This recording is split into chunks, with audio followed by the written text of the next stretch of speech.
요즘은 뉴스 브리핑에서 이야기를 하고 나면 그 뒤에 신문들이 좀 제목을 비슷하게 답니다. 근데 뭐 괜찮습니다. 뭐 가짜 뉴스라고 지탄을 받는 뉴스 브리핑에서 쓴 말을 한국의 권위 있는 언론이 똑같이 쓰는 부분에 대해서 저는 충분히 이해를 하겠습니다. 오늘 동아일보 보면 비핵화 협상 오래 걸려도 상관없어 트럼프의 역살라미 전술. 제가 얼마 전에 그랬지 않습니까?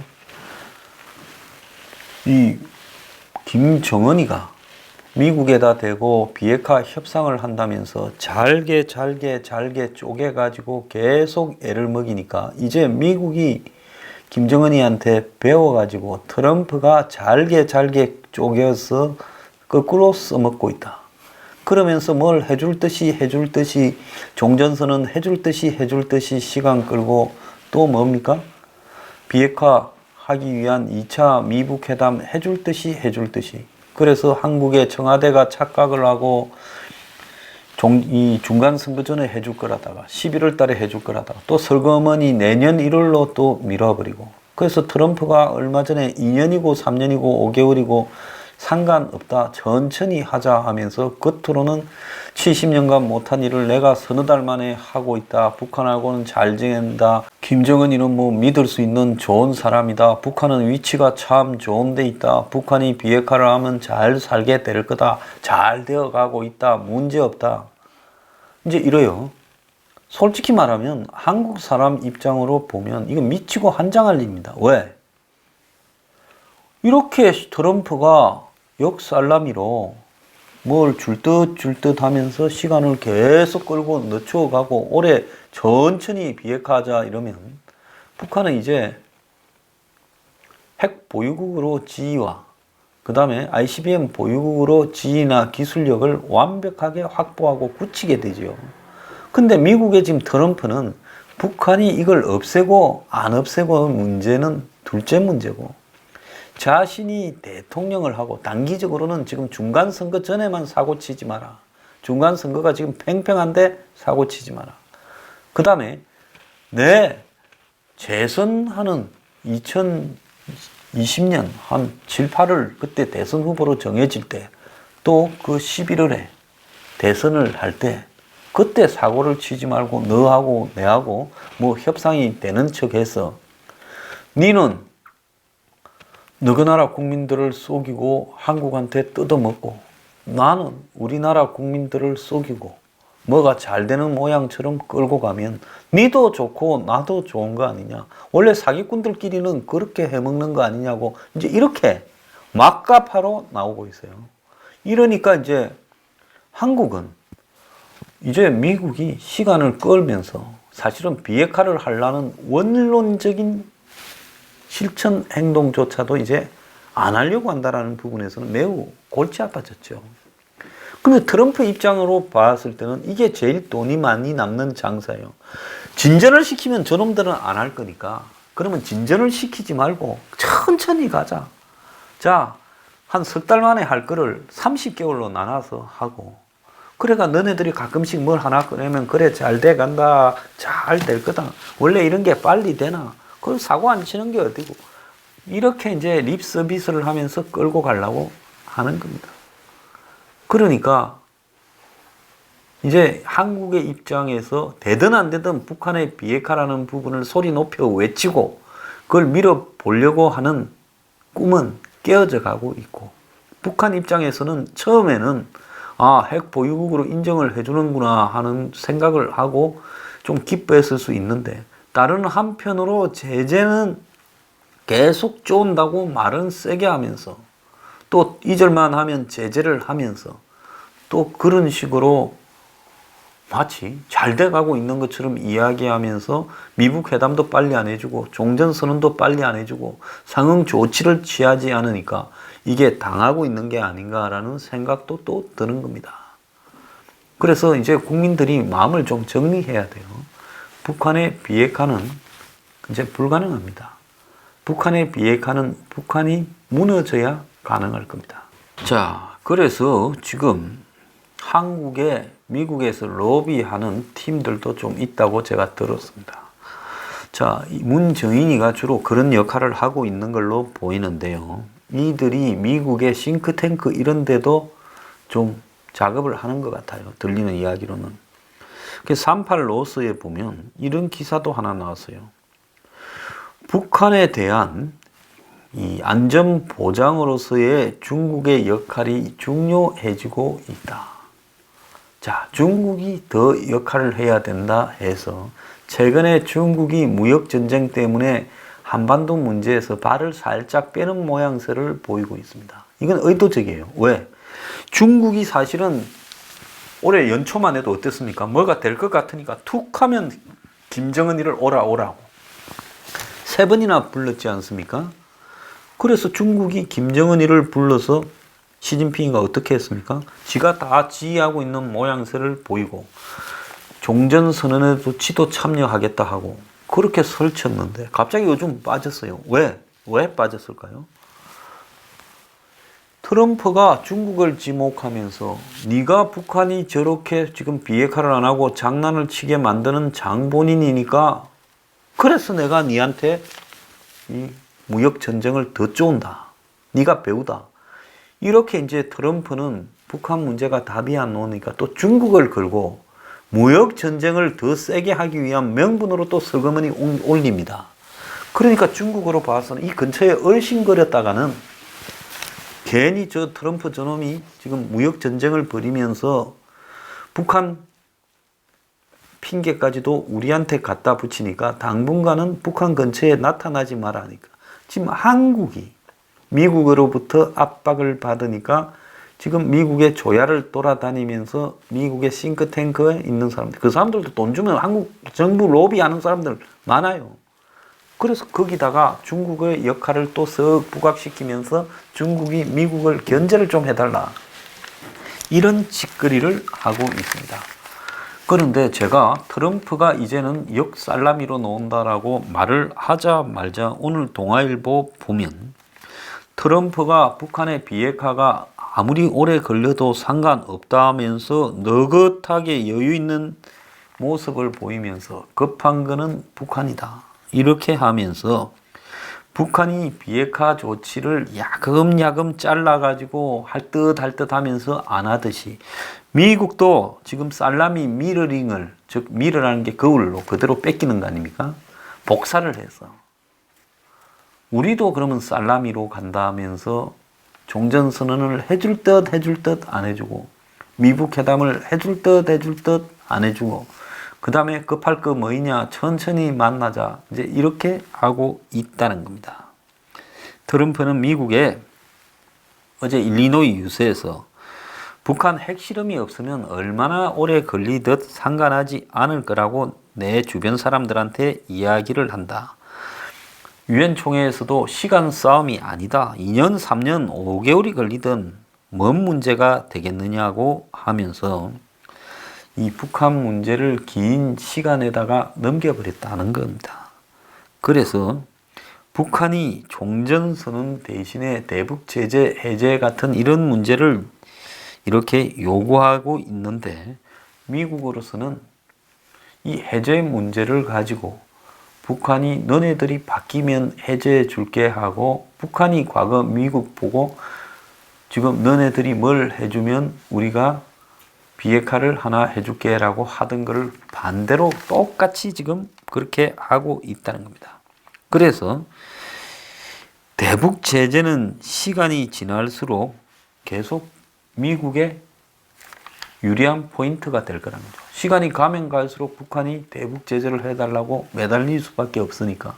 그래서 미국으로서는 북한과의 거래에서 재산을 자꾸 벌어들이는 모양새라는 겁니다. 자, 이런 상황에서 황당한 한국의 조명균 통일부 장관은 어제 국회에서 연내 김정은이 답방이 가능할 것이다. 그리고 연내에서 종전선언이 가능할 거라는 황당한 이야기를 하고 있었습니다.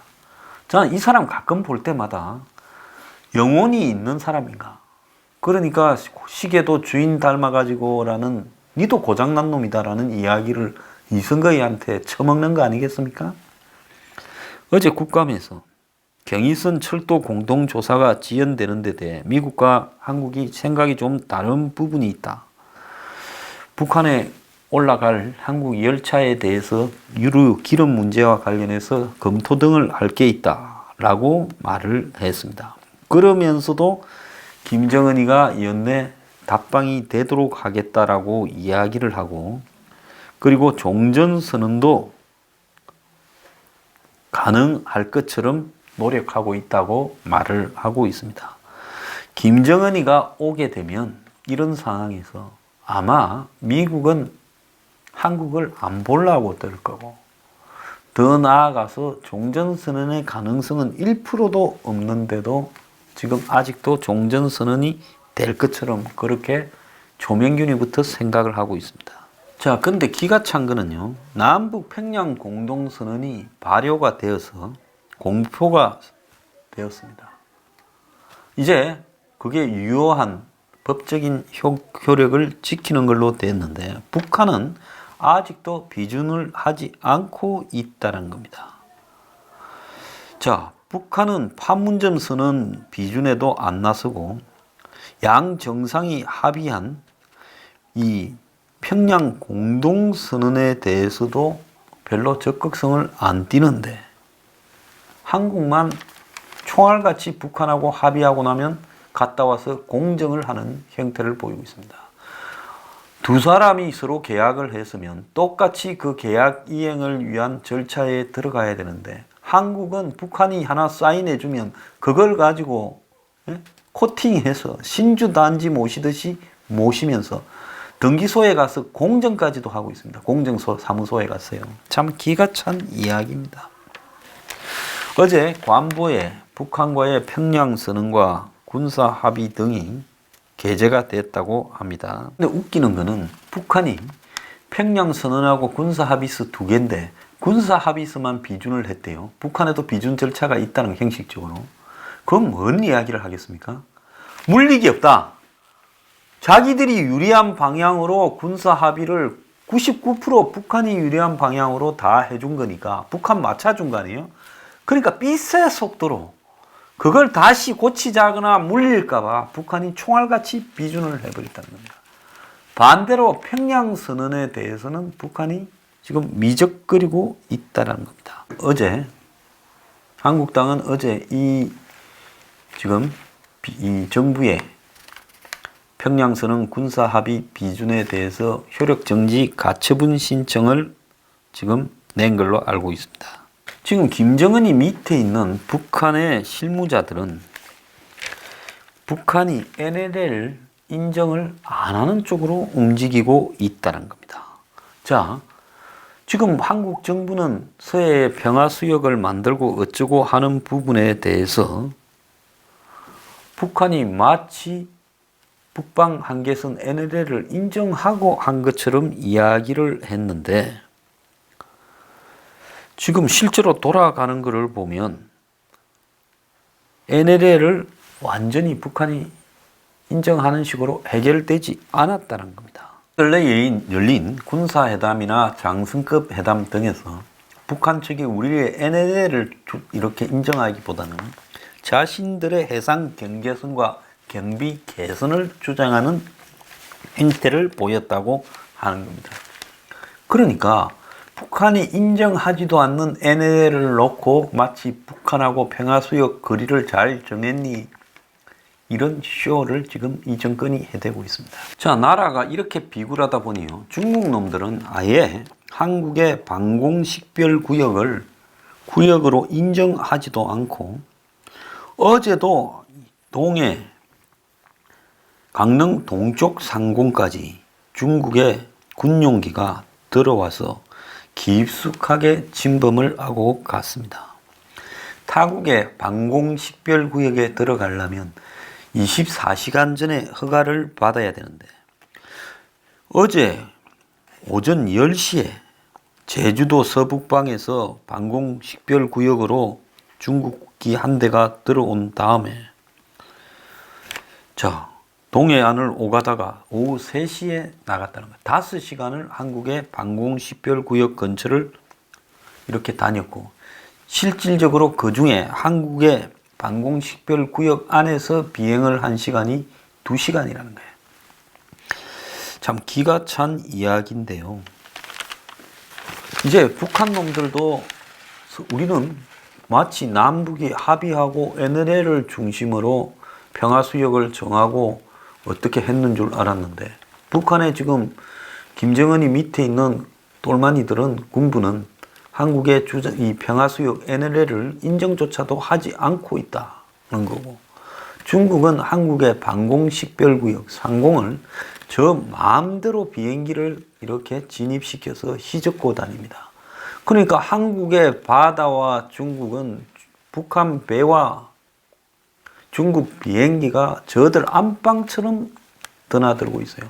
나라 꼬라지가 영공도 못 지키고 영해도 못 지키는 지금 양상으로 가고 있는데, 이 정권은 창피한 줄도 모르고 있습니다. 자, 지금 미국의 중간선거가 이제 다음 주면 끝이 날 겁니다. 미국이 지금 한국 측에 보이고 있는 입장들은 강한 경고를 하고 있어요. 미국을 바라보는 시각은요, 매우 이분법적일 수 있습니다. 트럼프가 최근에 북한하고의 별로 의욕을 가지지 않고 마치 오랫동안 천천히 하자라고 하면서 이제 나한테만 개인적으로 북한이 불편하게 안 하면 나는 막 북한 문제를 장기적으로 끌고 가면서 팽개쳐 두고 가끔 가다가 한 번씩 들여다보겠다, 이렇게 비춰지는데요. 과연 트럼프가 북한 입장을 그렇게 유지해 갈 것인가 하는 부분에 대해서 저는 의문을 가지고 있습니다. 이번 중간선거 결과 결국 하원에서는 이기지 못할 거예요. 그러면 트럼프가 참패는 아니지만 결과론적으로 목적한 바에 도달하지 못한 선거 결과를 얻게 될 겁니다. 자, 그런 상황에서 이제 선거가 끝났을 때 트럼프는 자신의 다음 대선 스케줄까지만 남아 있어요. 나머지는 뭐 미국의 표를 의식해야 될 부분이 별로 없죠. 그러면 트럼프 입장에서는 1년 한 7, 8개월 남아 있는 자기 대선까지의 시기에서 지금처럼 천천히 해도 상관없다, 오래오래 가자. 그럼 북한은 너네들은 그 사이에 핵과 ICBM을 굳히고 나는 제재를 하는 척 하면서 천천히 끌고 가면서 별 문제 없다 하면 서로가 좋은 거 아니냐, 이렇게 볼 수 있지만은 미국의 관료들은 그런 부분을 용납치 않고 북한에 대해서 제재 완화를 해줄 수 없다. 한국 너네들이 제재를 갖다가 완화를 주장하지만은 우리 제재 방침을 어기고 북한에다가 뭘 해줬을 때는 너네들도 세컨드리 보이콧이든 보복의 대상으로 올려놓겠다. 그건 또 그대로 가고 있어요. 그러면 이거는 뭐냐? 트럼프는 어느 쪽이 답이냐?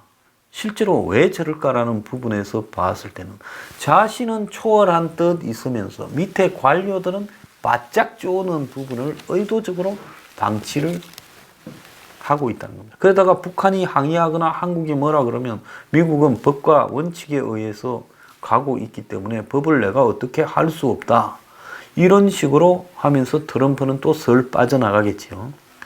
자, 그렇게 될 때 북한이 중간선거 이후에 차분히 기다리겠느냐, 아니면 사고를 한번 칠 것이냐라고 봤을 때는 북한 입장으로서는 지금 기대에 잔뜩 부풀어 있었겠죠. 그러지 않습니까? 올해 안에 종전선언 해버리고 적어도 내년 상반기에 평화협정을 맺어버리고 미국하고 수교하고 미군을 쫓아내고 이걸 한 2, 3년 내에 끝낸다고 생각하고 있었을 건데, 그런 계획들이 다 어긋나 버리는 상황이 지금 북한 입장에서는 생기고 있다는 거예요. 그러면 기대가 잔뜩 커졌던 북한에서는 미국한테 말려들었다라는 생각이 들 것이고, 자신의 경제적인 문제에서는 하나도 뭔가가 던져지는 게 없다라고 생각할 거예요. 원래 도둑놈은 미국의 트럼프 입장에서는 너네가 사고 안 치면 우리가 너네를 치지 않고 그냥 이대로라도 가는 것도 고마워하라. 너네들은 그 사이에 계속 핵 개발하지 않냐, 이렇게 보겠지만은 북한은 그렇게 생각 안 하죠. 자기들 나름대로 계산법이 있죠. 시간이 많이 지체되었고 우리가 얻으려고 했던 목표에 턱없이 미달되고 자, 한국 너네들은 종전선언도 못 지켰고 올해 안에 대북제재 해제도 못 지켰고 만약에 열차를 안 해주면 미국의 불어로 한국이 철도 착공식이나 한마디로 철도 연결을 올해 안에 못하게 되면 그야말로 북한이 한국에 대해서 그냥 있지 않을 거라고 보입니다. 그러니까 올해 안이라는 약속을 한 것이 너무 많다는 거예요. 그래서 북한은 그 핑계를 대면서 문 정권을 조지고 또 미국의 방해로 그리 됐다면서 미국한테 포문을 열 거예요. 그러면 트럼프는 선거 이후에 가만히 있다가 북한이 도발을 하면 이제 그때부터는 한국이 뭐 지원해 준 게 있냐라고 보면 지원해 준 데에 대해서 보복을 해라. 이렇게 나올 거고 북한에 대해서는 저것들 내가 점잖게 오래 상대해 줄라 했는데 안 되겠다. 북한 부분에 대해서 강한 압박 정책으로 돌아가고 협상이고 뭐고 중단해라. 이렇게 또 돌 수 있겠죠. 지금 트럼프가 이걸 질질 끌어간다고 미국에서 점수가 더 나올 것도 없어요. 지 입으로 하도 자랑을 했는데 실제는 그 자랑하고 다르게 가니까. 그러니까 트럼프 입장에서는 북한이 약속을 어겨서 이제 저것들 그냥 두지 않겠다고 목을 쪼고 나서는 게 이제 선거만 없다면 그게 훨씬 트럼프의 정치 방향에 도움이 될 수 있다는 겁니다. 미국의 대통령이 보면 툭하면 없는 전쟁도 만들어서 이용을 하고 클린턴 때 보면 북한을 폭격한다 하고 이 보스니아 문제를 가지고 유고슬라비아 중국 대사관에다가 폭탄을 떨어뜨려 버리기도 했고 과거에 보면 레이건 때도 보면 리비아 가다피한테 폭탄을 떨어뜨리기도 했고 또 조지 W 부시도 이라크 전쟁을 일으키기도 하지 않았습니까? 그래서 미국의 역대 공화당의 이 대통령들 같은 경우에는 내부의 정치 문제가 안 풀리면 그때 애미기는 외부에 있는 놈을 주워 펴면서 자신의 정치적 지지율이나 전국 주도력을 확보하려고 노력을 많이 했지요. 그래서 틀림없이 선거가 끝나면 남, 북, 미 간에 문제가 생기기 시작할 거고 그때 아마 미국의 트럼프는 방망이 들고 나타나게 될 것이다. 지금 트럼프가 역살라미를 쓰는 것은 그냥 선거 넘기기 위한 용도이다. 저는 그렇게 보고 있습니다.